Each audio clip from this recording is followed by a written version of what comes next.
Salut tout le monde, c'est Nordique. Donc aujourd'hui on se retrouve sur un nouveau tutoriel sur Sony Vegas pour apprendre à faire le Wireframe Gun Effect, qui est un effet qui m'a été énormément demandé.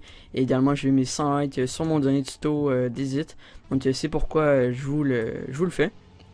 Avant de commencer le tuto, j'avais quelques petits trucs à vous dire. Donc premièrement, si j'ai 100 likes sur ce tuto là, je vais vous montrer comment faire l'effet qui va défiler à l'instant. Donc c'est un effet qui est vraiment énormément utilisé dans les over-edits. Je crois que dans tous les over-edits, on voit cet effet là. Donc ça c'est si j'ai 100 likes. Deuxième chose, je me suis créé un compte Twitter il y a quelques temps de cela. Et j'ai remarqué qu'il n'y avait pas beaucoup de personnes qui me suivaient. Donc si vous voulez me suivre et que vous avez Twitter, vous allez dans la description. Vous cliquez sur le lien de mon Twitter et vous me suivez. Comme ça vous allez pouvoir être à l'affût de toutes mes nouvelles. Et dernière et troisième chose, j'ai un nouveau micro, comme vous pouvez le constater. C'est un Audio-Technica AT2020. Si vous voulez vous l'acheter, je vais vous mettre le lien dans la description, désolé. Et personnellement, selon moi, c'est un très bon micro. Je comparerais au Blue Yeti que plusieurs personnes ont, mais avec moins de bruit de fond. Donc c'est vraiment un bon achat que j'ai fait selon moi. Donc maintenant, les informations finies, on va passer au tuto. Donc ce que vous allez faire, vous allez importer le clip du Wireframe intervention que je vais vous mettre dans la description. Ensuite, vous importez votre clip à éditer et vous faites deux pistes. Ensuite, ce que vous allez faire, vous allez dans mode de composition et vous cliquez pour mettre ajouter, comme ça. Là, vous pouvez voir que ça fait ça. Et ce que vous allez faire, vous allez aller sur votre clip où est-ce qu'il y a une animation qui est favorable à l'animation du Wireframe Gun Effect. Donc moi, je l'ai synchronisé exactement quand il sort son arme. Donc vous pouvez le faire avec n'importe quelle autre animation. C'est votre choix. Donc moi, il est assez bien synchronisé.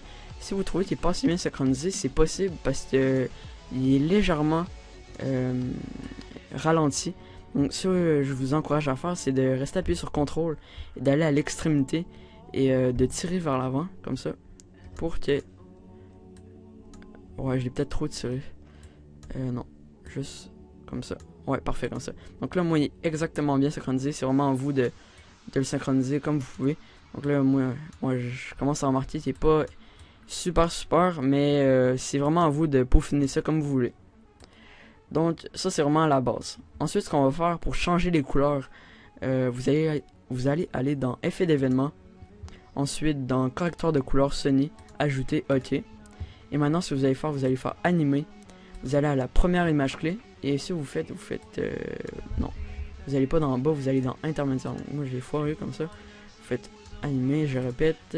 Vous allez dans le intermédiaire, dans le fond, celui du milieu. Et vous mettez la couleur que vous voulez. Donc, moi, juste aller sur le clip. Comme ça. Tac. Juste ici. Ouais. Et maintenant, ce que vous allez faire, juste rapetisser mon clip ici comme ça, tac, pour que ça arrive exactement bien avec les images clés. Donc maintenant, vous mettez une couleur ici. Vous allez à la moitié du clip du wireframe. Ensuite, vous mettez une autre image clé en cliquant ici.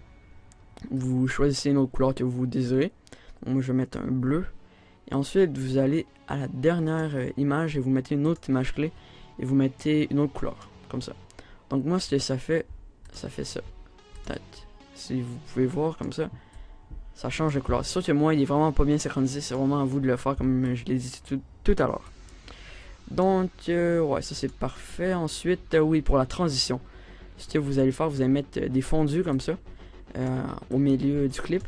Et vous allez aller dans transition, balayage de dégradé Sony et vous allez mettre nébuleux sur chacun des fondus comme ça. Tac et tac.